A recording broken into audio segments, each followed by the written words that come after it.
Salut à tous, on se retrouve pour l'épisode 1919 du Zap Image. On commence aujourd'hui ce mardi 23 août avec des anniversaires. Regardez cette longue liste de joueurs qui fêtent leur anniversaire aujourd'hui. Donc en gros, c'est pas trop des joueurs connus. Je pense que pratiquement personne connaît ces joueurs. Donc du coup, je vais plutôt vous montrer des anniversaires de clubs ou même nations comme le Pérou qui fête aujourd'hui ses 100 ans d'existence. Le Mexique qui disputera la Coupe du Monde fête aujourd'hui ses 95 ans d'existence. Ou par exemple, l'équipe du Celta Vigo, cette équipe mythique en Liga qui s'est inclinée il y a quelques jours contre le Real Madrid 4-1, donc qui fête aujourd'hui leurs 99 ans d'existence. On va parler cette fois-ci du programme du jour car ce soir et demain soir c'est les barrages retour pour se qualifier pour la future Ligue des Champions. Donc il reste encore 6 places pour être en phase de poule de la Champions League. N'oubliez pas que le tirage au sort c'est après-demain jeudi. Donc en gros c'est les derniers barrages. Donc 3 affiches ce soir, 3 autres affiches demain soir. Donc ce soir il y a Benfica contre le Dynamo Kiev. N'oubliez pas que le Benfica au match aller s'est imposé 2-0. Il y a l'Étoile Rouge de Belgrade contre l'équipe de Haïfa, c'est une équipe en Israël. Donc l'équipe de Haïfa s'est imposée 3-2 au match aller. Donc là, bien sûr, c'est match retour. Donc tout reste joie, bien sûr, pour ces deux équipes. Et Plzen contre Karabakh, il y a eu 0-0 au match aller. Donc le match retour sera décisif, bien sûr, voilà, pour ces équipes. Donc on peut voir aussi le programme demain, par exemple, le PSV contre les Glasgow Rangers. C'est eu 2 partout. Donc voilà, les gars, on connaîtra enfin les 6 dernières places. On connaîtra enfin les poules pour cette future Champions League, le tirage au sort après-demain. On va parler de 2 énormes teams, le Bayern et le PSG. Stat hallucinante pour le Bayern Munich et le PSG pour les champions d'Allemagne. Cette saison, c'est 4 matchs, déjà 20 buts inscrits. Et pour le PSG, c'est même encore mieux, c'est 4 matchs. Si on prend les 3 matchs de Ligue 1 plus le match contre Nantes, c'est 21 buts inscrits. Qui remportera la bataille du nombre de buts? On ne sait pas pour l'instant. Mais voilà, ces deux équipes vont certainement dépasser la barre des 100 buts. Voilà, cette saison, toute compétition confondue. On a déjà des chiffres comme ça. On n'est même pas au mois de septembre. Donc voilà, c'est une grosse cadence, bien sûr, en termes de buts inscrits par ces deux mastodontes européens. Et on peut voir le classement final supposé à l'issue de la saison Bundesliga selon le CIES. Donc en gros, c'est un site qui donne des pronostics. Et on peut voir, d'après ce site, le CIES, à quoi devrait ressembler le classement final de la Bundesliga. Donc sans surprise, le Bayern Munich terminerait en tête. Bon, ça voilà, ce serait pas trop une surprise. Le Bayern, n'oubliez pas, a remporté les 10 derniers championnats allemands. Dortmund 2e, Leipzig 3e et le Bayer Leverkusen serait à la 4e position. Donc maintenant, bien sûr, la vérité, c'est sur le terrain. On peut voir aussi les autres pronostics concernant les autres championnats. Tout d'abord, en France, le PSG va terminer en tête. Bon, ça, c'est pas trop non plus une surprise. Monaco serait 2e, Marseille 3e, Lyon 4e et Rennes serait 5e.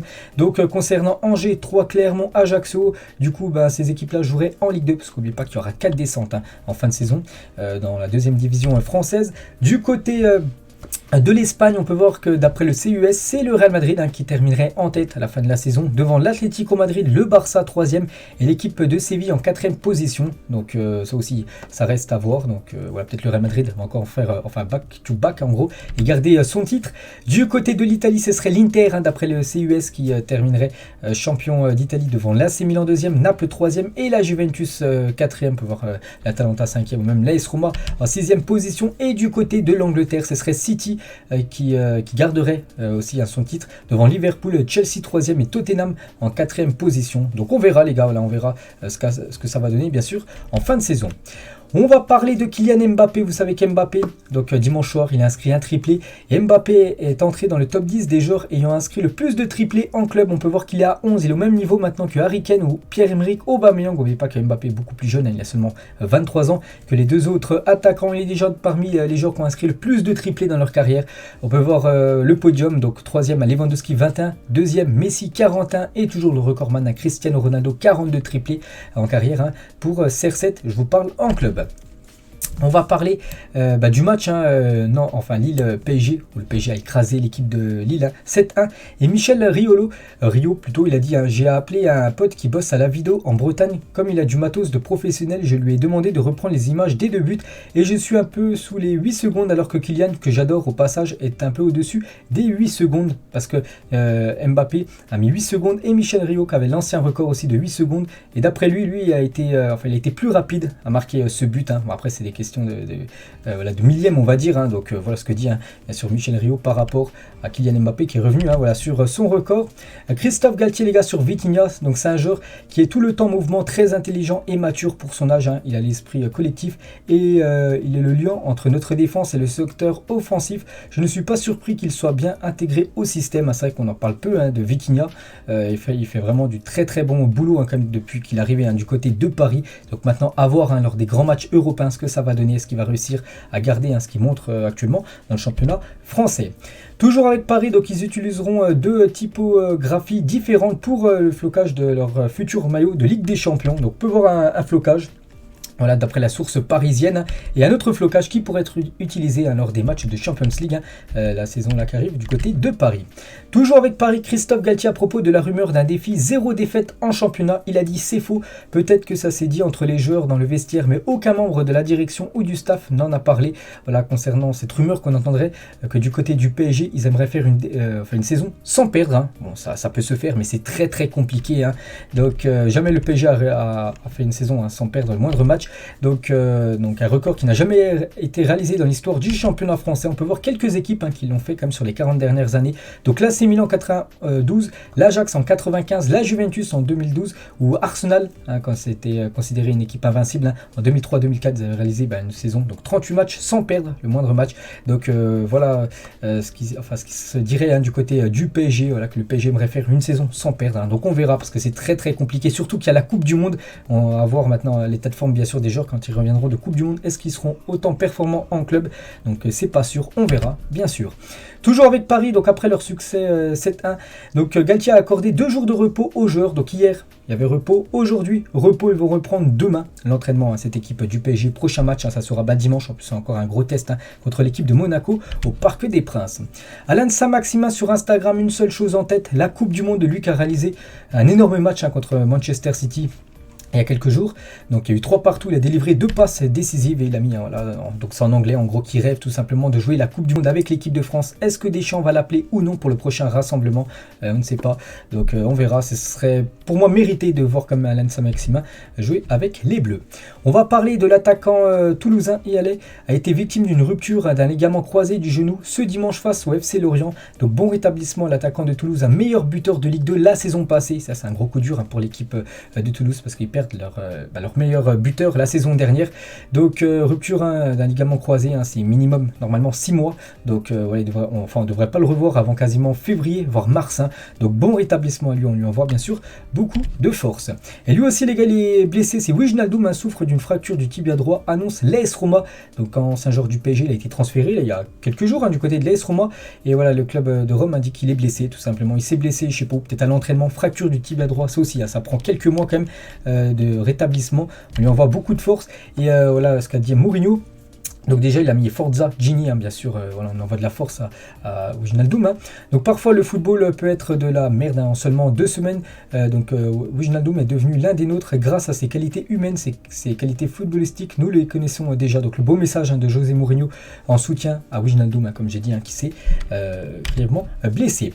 On va parler des légendes du côté du Real Madrid et elles partent saison après saison. Donc Marcelo, Sergio Ramos, Cristiano Ronaldo et le dernier en date, bien sûr, c'est Casemiro, une autre icône d'une époque légendaire, quitte le Real Madrid. Et en moins d'1 an, donc Casemiro, hier c'était la cérémonie d'adieu qu'il y avait du côté du Bernabéu. Donc en moins d'1 an, il y a eu quand même Marcelo, il y a eu aussi Sergio Ramos l'année dernière, qui avait rejoint après l'équipe parisienne. Et Casemiro, lors de sa conférence d'adieu, j'ai gagné beaucoup de choses, mais je pense que le plus grand titre est celui qui m'a permis de venir m'entraîner dans ce club. Merci au club qui m'a formé en tant que personne et joueur. Donc il continue. Le Real Madrid signe toujours les meilleurs joueurs. Valverde est un joueur pour les 12 prochaines années. Camavinga est déjà très important. Tchouaméni est titulaire en équipe de France. Ce club gagnera à vie. Donc voilà, il dit que la succession de lui, la relève du côté du Real Madrid est déjà assurée avec tous ces joueurs comme Tchouaméni, Camavinga ou même Fede Valverde. Il a dit aussi, Kroos m'a envoyé un message, un texto à 4h du matin pour me demander si les rumeurs étaient vraies, parce que voilà, ça commence à chauffer les rumeurs. Casemiro du côté de Manchester United, il a vu ça, Toni Kroos, à 4h du matin, je pense qu'il faisait, bref, peut-être il dormait pas, il a envoyé directement un message bien sûr à Casemiro pour voir si c'était vrai ou non, et voilà, c'était bien vrai, vu que quelques heures après, Casemiro a rejoint l'équipe de Manchester United. toujours avec El Tank. Donc j'ai hâte de rejouer avec Cristiano Ronaldo. J'espère que CR7 restera. Je veux rejouer avec lui. Il est incroyable, bien sûr. Hein. Voilà, Cristiano Ronaldo qui avait évolué et Casemiro, les deux avaient évolué à l'époque du côté du Real Madrid. Toujours avec Casemiro, après la finale de la Ligue des Champions, j'ai réalisé que mon cycle au Real Madrid touchait à sa fin. Voilà, il voulait peut-être tenter une autre expérience en gros. Donc c'est pour ça qu'il a préféré quitter le Real Madrid. Il avait déjà des envies de départ. Voilà, la fin de la Champions League, le 28 mai dernier. Il a également dit j'aime la première ligue et j'ai toujours dit que je voulais y jouer un jour. Les gens qui pensent que je suis parti pour l'argent ne me connaissent pas. Si si c'était pour l'argent, je serais parti il y a 4-5 ans. C'est ma décision. Donc bon, après, il faut oublier quand même qu'il va toucher son salaire multiplié par 2 du côté Manchester United. Bon, il dit que c'est surtout par rapport à la première ligue, ce championnat qui l'attire, ce championnat anglais. Il a également dit président, merci beaucoup. Ce club aura un grand avenir avec vous à la Madrid. Voilà le beau message de Casemiro envers Florentino Pérez. Il parle aussi de ce trio, Modric et Kroos, voilà, ses collègues en milieu de terrain. Je ne peux pas les oublier. Nous avons gagné beaucoup ensemble. Voilà, j'ai plus en tête bien sûr tous les trophées remportés, mais il y en a eu beaucoup. Je crois plus de 15 trophées remportés avec ces trois-là. Donc bien sûr des légendes du côté du Real Madrid. Toujours avec Casemiro. Un jour, je suis sûr que je reviendrai ici pour rendre l'amour que vous m'avez donné ici. Ce que j'ai appris ici m'aidera à l'avenir. Voilà, donc il dit qu'il reviendra peut-être un jour. Bon, je sais pas si ça sera en tant que joueur, peut-être en tant que coach. Il peut passer ses diplômes dans le futur, bien sûr, Casemiro, et devenir futur entraîneur de cette équipe du Real. Et n'oubliez pas que Casemiro au Real Madrid, c'est plus de 336 matchs, 31 buts, 24 passes D. Il a reçu 92 cartons jaunes, seulement 2 cartons rouges. Je pense qu'il avait reçu un peu plus. Bon, 2, voilà, c'est très très bien. Et 18 titres quand même pour Casemiro, un titre tous les 18 matchs à peu près. Donc il n'y a rien à dire, bien sûr, une légende du club madrilène. Et Florentino Pérez, le président, sur Casemiro, je me souviens que tu avais demandé à ne jouer que 5 matchs pour montrer ta qualité et ce ne fut pas 5 mais plus de 300 matchs bien sûr. En tant que président, tu es une source de fierté pour moi. Voilà ce qu'a dit le beau message comme de Florentino Pérez qui a accepté le bon il a donné en gros un bon de sortie à Casemiro par rapport à tout ce qu'il a apporté. Il a dit vu que tout ce que tu as apporté, ça, tu peux choisir si tu veux rester ou quitter le club. Voilà, Casemiro a préféré quitter vous savez Madrid pour rejoindre Manchester United. Et on peut voir donc il y avait Florentino Pérez bien sûr le président, il y avait aussi Carlo Ancelotti. On peut voir un petit truc là qui brille, bien sûr c'est une larme. Il était voilà, en gros il a lâché quelques larmes Carlo Ancelotti par rapport au départ de son milieu Casemiro. Et il y avait quand même pas trop de joueurs lors de ce message, lors de la cérémonie on va dire d'adieu. Seulement Odriozola et Federico Valverde étaient les deux seuls joueurs présents du Real Madrid pour l'hommage à Casemiro. C'est vrai qu'il y en a, il y aurait pu avoir un peu plus de monde, seulement 2 joueurs sur tout l'effectif du Real Madrid étaient présents. C'est quand même très peu. Et toujours avec le Real Madrid et Manchester, parce que Casemiro va à Manchester United, une histoire d'échange et de mercato. Donc voilà, on peut voir tous les joueurs qu'on fait soit Real Madrid, Manchester ou Manchester, Real Madrid. Donc par exemple Manchester, Real, il y a eu Cristiano Ronaldo, il y a eu aussi à l'époque un David Beckham, il y a eu Van Nistelrooy ou même Chicharito. Et Real Madrid, Manchester, il y a eu par exemple Varane, il y a eu Casemiro ou même Angel Di Maria. Donc voilà, il y a quand même souvent des transferts entre ces deux grands clubs européens. Et on peut voir que Casemiro, c'est quand même un transfert très cher. Donc les transferts les plus chers pour les joueurs âgés de 30 ans ou plus. Donc le premier CR7 117 millions d'euros du Real à la Juventus. Et Casemiro du Real à Manchester United, c'est plus de 70 millions d'euros hors bonus. Avec les bonus, on rajoute 15 millions à peu près. Donc voilà, c'est quand même un gros transfert, surtout pour un joueur qui a déjà plus de 30 ans. Et Holzberg pour remplacer Casemiro. Donc voilà peut-être le remplaçant du côté du Real Madrid. Donc le Real s'active déjà pour lui trouver numériquement un remplaçant. Selon le journal de Télégraphe, le club merengue aurait coché le nom de Holzberg comme priorité, ce joueur qui évolue du côté de Tottenham. On va continuer avec le Real Madrid, on va parler de Karim Benzema. On peut voir qu'il possède toujours la première voiture qu'il a achetée à l'époque où il était encore un joueur de Lyon. Voilà cette voiture BMW. On peut voir là, c'était ce matin à l'entraînement du côté du Real Madrid. Et donc voilà, cette voiture, ça fait quand même beaucoup d'années qu'il a. Pourtant, il pourrait changer bien sûr de voiture, mais non, il est fidèle, on va dire, à BMW, le joueur Karim Benzema.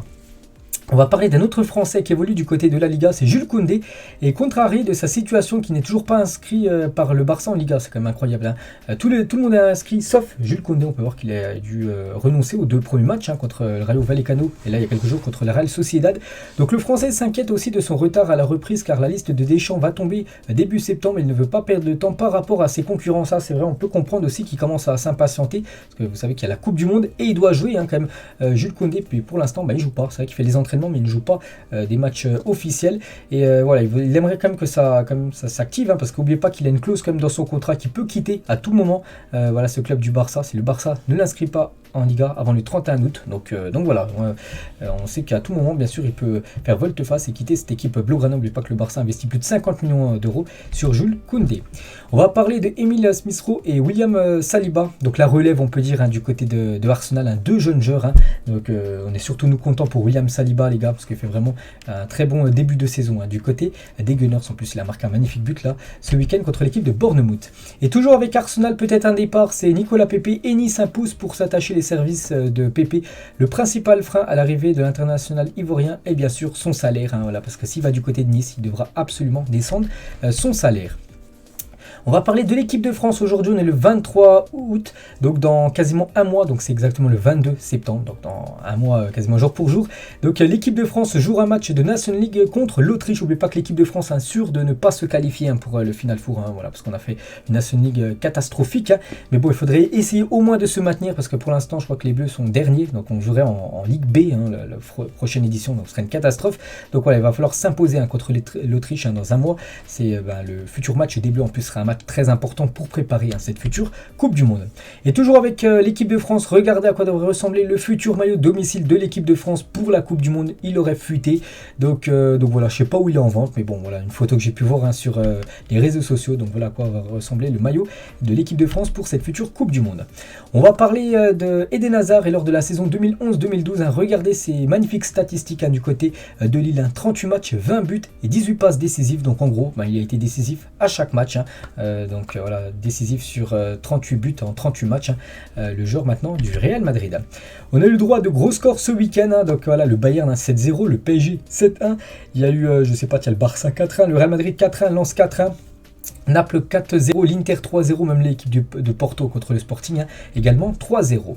L'histoire du fan qui est devenu le président du club le plus titré. En 2012, le journaliste Thiago Reich était le seul supporter du match à domicile de Santa Cruz contre Grêmio. Son équipe a perdu 4-1 et quelques années plus tard, il a obtenu un emploi dans son club préféré, et en 2018, il est devenu président, hein, de cette équipe de Santa Cruz. Donc l'année dernière, Santa Cruz a remporté le championnat d'État et s'est qualifié pour la Coupe du Brésil pour la première fois en 107 ans. Donc voilà ce magnifique destin, bien sûr, hein, de ce supporter devenu président de son club de cœur. Les débuts cauchemardesques de Mbanyang avec Auxerre, donc c'était dimanche, donc déjà bonne nouvelle, c'est que la JOCR s'est imposé 2-1, mais lui, il venait d'être transféré, donc il est rentré à la mi-temps, et 6 minutes après, il a pris un carton rouge direct, hein, l'ancien joueur de Caen. Brendan Rodgers bloque le départ de Wesley Fofana. Aucun d'entre eux n'est à vendre, hein, en ce qui concerne Wesley. C'est juste un jeune joueur qui n'est pas du tout fait dans le bon état d'esprit en ce moment pour jouer. Vous pouvez vous mettre cela en tête, hein. Donc voilà en gros pourquoi il n'a pas été pris, hein, pour le dernier match contre Southampton avec cette équipe de Leicester, parce qu'on sait que le joueur veut quand même quitter, hein, ce club pour rejoindre l'équipe de Chelsea. On peut voir que son coach, hein, Rodgers, en gros, bloque son transfert, donc du coup ça sera compliqué pour l'ancien Stéphanois, hein, de quitter cette équipe de Leicester. On va parler de Thomas Tuchel. A été surpris qu'un bookmaker le place comme favori en cas de combat contre Antonio Conte, hein, vous vous souvenez, il y a 2 semaines, enfin c'était il y a une semaine, le week-end dernier, bref, il y a eu la grosse dispute entre Tuchel et Conte, et en Angleterre, hein, voilà, il y a des paris surtout, il y a un bookmaker qui a dit que s'il y avait une bagarre entre Tuchel et Conte, ce serait Tuchel qui serait meilleur que Conte. Il a dit: je n'ai pas de muscles, hein. Les gens m'ont demandé si j'avais été vulgaire lors de notre prise de tête, j'ai dit que je ne pouvais pas l'être car je n'ai pas de biceps. Donc voilà la réponse, hein, de Thomas Tuchel. On va parler de Bertrand Traoré, l'ancien joueur de Lyon, rejoint Başakşehir en prêt jusqu'à la fin de la saison. Donc il quitte, hein, l'équipe de Aston Villa et rejoint la Turquie. Bonne chance à Bertrand Traoré. Assez fou comme les 2 finales de la Coupe du Monde en 2010 et 2014 ont été impliqués sur des magnifiques buts, des buts sur reprise de volée. Donc Iniesta, c'était en prolongation, et aussi là aussi en fait c'est 2 fois 1-0, et les 2 buts ont été inscrits en prolongation, que ce soit Iniesta ou le but lors de la finale de la Coupe du Monde 2014. Cette fois-ci c'est Götze également en prolongation 1-0 contre l'Argentine.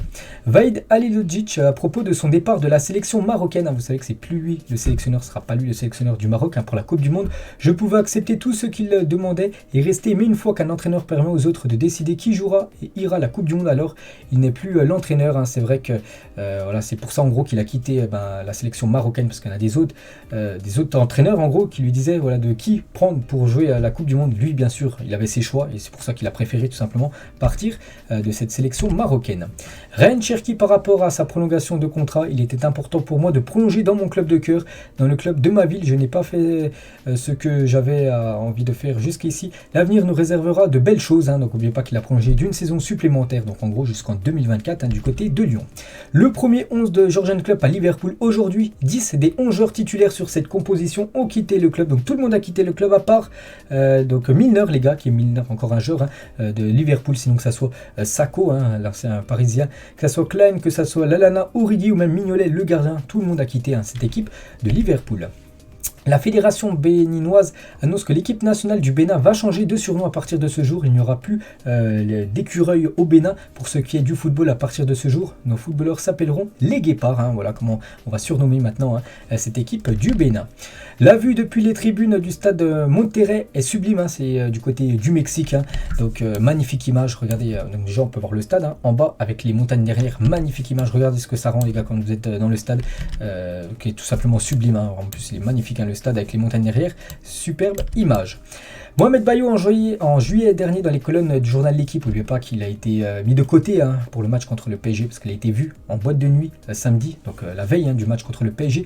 À 23 ans, il avait dit ça en juillet dernier.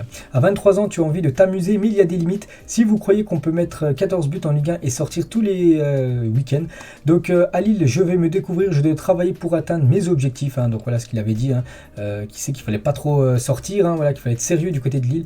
Et du coup, il n'a pas trop été sérieux vu qu'il est sorti en boîte. Du coup, il a été mis de côté par le club lillois. Miralem Pjanic a bien profité de la Turquie lors de son prêt au Beşiktaş. Donc voilà une photo de Pjanic avant son prêt et une photo maintenant de Pjanic. En gros, je ne sais pas si vous avez compris, c'est par rapport à ses cheveux. Vous savez que la Turquie est quand même réputée pour les greffes de cheveux. Et du coup, peut-être il a rajouté quelques cheveux. On peut voir quelques cheveux en plus, on va dire, sur le crâne de Pjanic. Toujours avec le Barça, donc Xavi sur un possible transfert d'Aubameyang à Chelsea. Nous ne savons pas ce qui va se passer en ce moment, c'est notre joueur, il est important, mais les circonstances nous le diront. Pour le moment, ni Aubameyang ni Memphis Depay ne sont partis. La priorité est d'enregistrer Jules Koundé, qu'on a parlé tout à l'heure. Donc voilà, après, pour enregistrer Jules Koundé, il faut des départs. C'est pour ça que ces deux joueurs pourraient quitter bien sûr l'équipe du Barça à moins de 10 jours de la fin du mercato. Le championnat de France enregistre un nombre de cartons rouges impressionnant depuis le début de cette saison, donc 16 cartons rouges en 3 journées de Ligue 1 et 18 cartons rouges en 4 journées de Ligue 2. Au même moment, la saison dernière, c'était seulement 9 cartons rouges en Ligue 1. Donc là, il y en a quand même 7 de plus que la saison dernière et 14 cartons rouges en Ligue 2. Donc il y en a 4 de plus cette année que la saison dernière en Ligue 2. Donc voilà, les joueurs du championnat français de Ligue 1, Ligue 2 sont plutôt virevoltants. Succès d'audience, donc c'était le week-end dernier sur l'équipe 21 pour le match Caen-Guingamp, plus de 349 000 téléspectateurs, une moyenne avec quand même un pic à plus de 477 000 téléspectateurs. Première chaîne TNT, 4e chaîne de France, incroyable pour de la Ligue 2, donc le match qui était diffusé sur la chaîne 21, donc la chaîne L'Équipe. Donc c'était samedi à 19h, donc il y a une grosse affluence pour ce match Caen-Guingamp. Donc voilà, même la Ligue 2, les gars, attire, il y a beaucoup de monde à regarder ce match qui a vu l'équipe de Caen s'imposer. N'oubliez pas que Caen est actuellement leader de la Ligue 2. Chaque mi-temps, le KV Ostende donc organise un crossbar challenge avec un supporter. Donc c'est simple, s'il met ce crossbar, s'il touche la barre transversale, il gagne sa taille en bière. Donc voilà le défi qui est fait à chaque fois lors des matchs à domicile pour cette équipe belge. Et toujours avec la Belgique, un joueur, les gars, un ancien Blaugrana, Ferran Jutgla. Maintenant il fait les beaux jours du côté de Bruges. Et ses stats, des débuts réussis parce qu'il a déjà disputé 10 matchs et déjà 7 buts pour lui. Donc adaptation parfaite pour l'ancien Blaugrana du côté du club Bruges. Anthony l'a dit, si je peux garantir ma présence à l'Ajax Amsterdam, pour être totalement honnête, je ne peux pas. Ce que je peux dire, c'est que je veux prendre la bonne décision avec ma famille, mes partenaires et l'Ajax. Au final, c'est Dieu qui détermine mon avenir, parce que vous savez qu'il est pressenti pour quitter l'Ajax et aller du côté de Manchester United. Donc il dit que voilà, il sait pas en gros ce qu'il va faire. Un gros point d'interrogation. Il reste encore quelques jours de mercato. Tout peut arriver, bien sûr. Et s'il venait être transféré, on annonce un transfert aux alentours des 100 millions d'euros. Il y a eu déjà Lisandro Martinez qui a été transféré de 60 millions d'euros. Donc en gros, l'Ajax va peut-être vendre ces deux joueurs pour plus de 160 millions d'euros à l'équipe de Manchester United. Et toujours avec le cas Anthony, c'est venu à quitter le club. Donc Hakim Ziyech serait certainement son remplaçant. Une rencontre est prévue très prochainement entre Ziyech et l'Ajax qui espère faire revenir l'international marocain pour remplacer l'ailier brésilien. Ronaldinho, il a dit Gabriel Jesus va avoir l'occasion d'être le pion essentiel. Le coach et les fans lui montrent déjà beaucoup d'amour et lui rendent déjà bien. J'attends beaucoup de lui cette saison. Il va montrer qu'il est l'un des meilleurs numéro 9 au monde. C'est vrai qu'actuellement, il a déjà fait des magnifiques débuts. Voilà, magnifiques débuts, on peut dire, du côté de Arsenal. Donc maintenant, à voir tout au long de la saison, bien sûr, si ça va être constant. Voilà, Gabriel Jesus du côté du club des Gunners. Eric Bailly, les gars, en 2017, sur son équipe favorite, il a dit enfant, je suivais que l'Olympique de Marseille. J'admirais un de mes compatriotes qui jouait, Didier Drogba. Oubliez pas les gars que Eric Bailly, normalement d'après les infos, il devrait signer du côté de Marseille. Donc voilà, il pourrait peut-être arriver dans le club, dans son club de cœur, parce que c'est un grand fan de l'OM à l'époque, peut-être toujours actuellement. Antonio Conte, il a dit il est très important d'être méchant, très important. Cela signifie que vous avez besoin de sentir le sang de votre adversaire et que vous essayez de tuer votre adversaire de manière sportive. Là on parle bien sûr voilà, de sang, tout ça c'est dans le foot bien sûr, pas dans le réel. Donc voilà ce que dit bien sûr Antonio Conte, voilà ce qu'il dit à ses joueurs bien sûr pour qu'ils aient la grinta sur le terrain. Le directeur de l'association danoise des joueurs sur Martin Braithwaite, il a dit le Barça veut expulser le joueur qui est venu les sauver. Où est leur pudeur? Malheureusement, nous ne pouvons rien faire pour aider Martin car Barcelone n'a enfreint aucune règle. Donc voilà actuellement la situation de Braithwaite. N'oubliez pas qu'il est quasiment au clash avec l'équipe du Barça. Lui veut rester du côté de Barcelone. Le Barça veut résilier son contrat, il veut pas. Donc c'est pour ça qu'actuellement il joue même plus. Je ne sais même pas s'il est encore convoqué par Xavi pour les matchs du club Blaugrana. Roberto Baggio, il a dit le dernier match de ma vie s'est déroulé à la Scala del Calcio devant Paulo Maldini. J'avais décidé de ne pas pleurer, mais au dernier moment de partir, Paulo m'a appelé, m'a pris dans ses bras et m'a dit merci pour tout Roberto, à partir d'aujourd'hui le football ne sera plus jamais le même. Puis une larme a coulé de moi. J'ai dit au revoir au public, tout le San Siro était debout à ce moment. J'ai compris combien les gens m'aimaient. Roberto Baggio, bien sûr, une ancienne légende, que ce soit du côté de Brescia, je me souviens son ancien club, il a joué bien sûr aussi avec la sélection italienne. Donc là c'est immense champion. Saviez-vous les gars, le match de la Coupe du Monde 1950 opposant le Brésil à l'Uruguay est le match ayant rassemblé le plus de supporters de tous les temps. Regardez quand même la capacité. On a retrouvé plus de 173 850 spectateurs présents au Maracana du côté du Brésil, ce stade mythique où s'est déroulée la finale de la Coupe du Monde 2014. Plus de 173 000 personnes, ça fait quasiment 2 fois le Old Trafford. Donc c'est incroyable. Old Trafford c'est à peu près 80 000 places max, même 2 fois le Bernabeu. Donc pour vous dire, c'est incroyable bien sûr, le nombre qu'il y avait de personnes dans ce stade.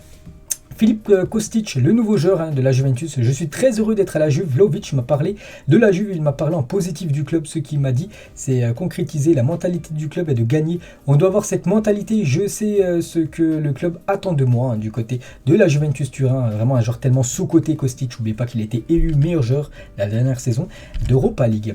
C'est mérité. Le supporter qui a plissé les yeux devant Hugminson lors de Chelsea-Tottenham pour se moquer de l'ethnie du joueur coréen a été banni à vie de Stamford Bridge. Ça c'est bien fait pour lui. Donc en gros il s'est moqué tout simplement de Hugminson et du coup là maintenant il ne pourra plus venir jamais de sa vie du côté de Stamford Bridge pour regarder un match de football. Il y a 19 ans, Cristiano Ronaldo faisait ses débuts avec le Portugal. N'oubliez pas qu'actuellement c'est toujours le meilleur buteur de l'histoire de la sélection portugaise, 117 buts, incroyable. Il a gagné l'Euro 2016, la Nation League, on rajoute la Coupe du Monde 2022 et le game est fini bien sûr. Si Ronaldo gagne une Coupe du Monde, ce serait énorme. Donc voilà, bien sûr, magnifique palmarès ou même magnifique joueur de cette sélection portugaise, certainement le meilleur joueur de l'histoire. Grâce à son but, donc c'était le week-end dernier, Wilfried Zaha devient le deuxième meilleur buteur ivoirien de l'histoire de la Première Ligue, derrière le légendaire Didier Drogba qui a inscrit 104 buts en pelle, mais il devance Yaya Touré qui était milieu de terrain qui avait inscrit 62 buts. Maintenant Wilfried Zaha 63 buts avec l'équipe de Crystal Palace. Selon le journal L'équipe, dans son édition du jour, le PSG a prévenu Sergio Ramos que le club chercherait à recruter en défense centrale pour le mettre en concurrence. Donc le polyvalent Mukele est déjà arrivé, mais une recrue supplémentaire est espérée en charnière. Donc voilà, Ramos pour l'instant titulaire, tout ça, mais il devra avoir un autre défenseur qui devra arriver du côté du PSG. N'oubliez pas qu'on avait entendu Milan Skriniar, Simakan, ces deux joueurs ont été bloqués par leur club, mais bon, il pourra avoir un défenseur. De toute façon, il y aura un défenseur. Le PSG va absolument un décès avant cette fin de mercato. Fabio Capello, il a dit Milan est une équipe structuré et éprouvé. Il s'est renforcé le champion italien en titre avec un groupe plus humain que celui de l'année dernière. Je pense qu'ils peuvent également faire une bonne impression en Champions League, cette équipe de Milan. C'est vrai qu'on va avoir Milan là en Ligue des Champions. On va déjà voir leur groupe là, qui sera dévoilé. Ça sera après-demain. Et voilà ce que dit Capello, que l'AC Milan peut faire une belle saison de Champions League. Max Allegri l'a dit, pour le moment, Milan donc est favori. L'Inter est l'un des prétendants, mais la saison est longue. Personne Enfin, pensons à nous même en prenant plus de points que la saison passée. On ne peut pas être favori cette année. C'est que la Juventus a remporté championnat sur championnat là, depuis 2 ans. C'est l'Inter la saison dernière et la Milan, donc la saison là, qui vient de s'écouler, qui ont remporté le championnat. Donc pour Allegri, le coach de la Juve, il dit encore que la Juventus n'est pas encore favorite pour remporter ce Scudetto la saison qui arrive. Officiel, Jamie Vardy, 35 ans, prolonge avec Leicester jusqu'en 2024. C'est infatigable joueur, Jamie Vardy, les gars. Encore une saison de plus. Il est en fin de contrat en 2023. Du coup, une saison de plus du côté de Leicester. Voici à quoi devrait ressembler le futur 3e maillot de cette équipe de Milan, là, qu'on vient de parler il y a quelques secondes. Donc, un maillot normalement tout je sais pas, marron, je sais pas, voilà, vert un peu. Donc, kaki, on va dire plutôt. Voilà, serait plutôt kaki, ce maillot de l'AC Milan, qui n'est pas encore officiel. Ça pourrait l'être très prochainement. Rien ne va plus depuis ce tweet, c'était le 17 septembre 2020 et à 22h53, donc Marseille s'est incliné 2-0 contre Saint-Etienne et c'est Saint-Etienne bébé, et depuis Saint-Etienne, ça a été la descente l'année dernière, ils ont été relégués et cette année ils sont très loin, ils sont bons derniers tout simplement de la Ligue 2 et Jimmy Giraudot Saint-Etienne après la défaite contre le Havre 6-0, c'était samedi. Ce no-match est expliqué par des faits de jeu qui sont pour moi incompréhensibles, il faut faire avec, mais c'est compliqué quand on est réduit à 8. C'est vrai qu'ils ont pris 3 rouges quand même à cette équipe de l'AS Saint-Etienne. On va relever la tête. On espère vraiment pas voir Saint-Etienne encore plus s'écouler. On espère surtout voir Saint-Etienne au moins se maintenir et revenir en Ligue 1 parce que c'est un club historique. N'oubliez pas qu'ils ont remporté quand même 10 fois le championnat de Ligue 1. Cette équipe des Verts. Et ce joueur manque, plein de joueurs manque du côté des Verts. Lui, il était tellement bon à l'époque, bien sûr. Gomis, il pourrait faire du bon taf, bien sûr, en Ligue 2. L'ancien joueur de l'AS Saint-Etienne. Lui, c'est pas un footballeur, bien sûr, c'est un rappeur américain. C'est Snoop Dogg avec le maillot de l'OM il y a quelques années. Donc voilà, Snoop Dogg qui a déjà porté pas mal de maillots. Donc cette fois-ci, le maillot marseillais. Sidney Govou l'a dit par rapport à Alexandre Lacazette. Donc Lacazette apporte quelque chose de différent. Il n'a pas tout bien fait, mais ça faisait longtemps que je n'avais pas vu un attaquant comme ça à Lyon. Je préfère que les jeunes du centre de formation s'identifient à Lacazette plutôt qu'à Memphis Depay. Voilà, c'est pas le même style de jeu, Lacazette et Memphis Depay. Donc voilà ce que dit Sidney Govou, très très content du retour de Lacazette du côté de l'OL. On va parler de Léo Jardim, le gardien de Lille, qui a vécu une soirée avant-hier catastrophique contre le PSG. Donc il a obtenu la note de 1/10 hier dans le journal L'équipe. N'oubliez pas que le PSG a cadré 9 tirs et 7 buts. Donc en gros, il a fait seulement 2 arrêts sur 9 tirs où il pouvait arrêter. Donc bien sûr 1/10, c'est un match exécrable, en gros catastrophique.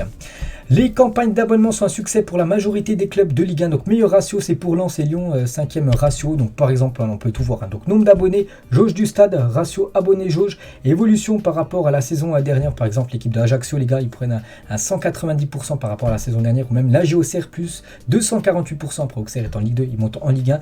Donc maintenant, il y a plus de 9200 abonnements sur un stade avec plus de 17 500 places. Donc on peut voir tous les abonnements où il y a le plus d'abonnements. Donc bien sûr, sans surprise, c'est du côté de Marseille. 45 000 supporters Marseille se sont abonnés sur ce stade qui peut accueillir jusqu'à 67 000 supporters. Quelques infos sur Antoine Griezmann, les gars. Changement de couleur de cheveux pour Griezmann. Il a passé du rose, il a passé au blond et maintenant il est passé au bleu, au bleu vert, on n'en sait rien. Donc avec un petit cœur rose, sur le côté du crâne. Et on va parler d'Antoine Griezmann, les gars. Donc déjà le coach Diego Simone, ce qui compte sur Grisou, j'espère qu'il restera avec nous. Tout le monde sait combien je l'apprécie, combien je l'aime, combien il est un joueur important pour le club et pour l'équipe. N'oubliez pas que c'est pas un joueur de l'Atlético, c'est un joueur du Barça prêté à l'Atlético et l'Atlético sera contraint de recruter Antoine Griezmann à hauteur de 40 millions d'euros s'il dispute plus de 30 minutes par match cette saison. Donc depuis le début de la saison, les gars, le Français n'a jamais disputé plus de 29 minutes en Ligue 1. Il a toujours commencé sur le banc, il a joué à chaque fois 29 minutes. Voilà, comme ça l'Atlético, s'il ne joue pas plus de 30 minutes, ne l'achètera pas définitivement parce que l'Atlético ne veut pas débourser plus de 40 millions d'euros au Barça pour s'offrir Antoine Griezmann, ce qui voudrait dire que Griezmann serait quasiment toute la saison sur le banc. Donc il pourrait jouer maximum 29 minutes par match, voilà, pour pas que l'Atlético lève sa clause. Donc voilà ce qu'attend en gros Griezmann, ça venait être sûr. Donc ce serait une saison très compliquée bien sûr pour Grisou. Cette pub Nike avec Wayne Rooney, donc à l'époque, la Wayne Rooney bien sûr, cette légende anglaise. Si vous deviez choisir le meilleur entre ces deux joueurs au prime de leur carrière, lequel est le plus talentueux entre Mesut Özil et Kevin De Bruyne, je mettrais quand même Kevin De Bruyne pour moi entre les deux. Après voilà, chacun son point de vue. Et on finit les gars cet épisode aujourd'hui avec Maître Gims, hein, donc un rappeur, a dévoilé Arbo, l'une des chansons officielles de la Coupe du Monde 2022. Vous aimez, donc en gros, je vais aller l'écouter juste avant. Bon, là c'est de la musique, hein. Donc si vous l'allez écouter, vous tapez Arbo featuring Ozuna et Gims, hein, vous allez écouter la musique officielle de cette future Coupe du Monde. Et vous pourrez mettre bien sûr en commentaire ce que vous pensez, bien sûr, du son. Donc voilà les gars, tout ce qu'il y a à dire aujourd'hui. J'espère que ça vous a plu. On se retrouve demain. On va parler par exemple des barrages retour de la Champions League. Voilà, toutes les équipes qualifiées, puis de tout ce qui s'est passé aujourd'hui sur la planète football. Allez, moi je vous laisse. Bonne journée à vous et à demain.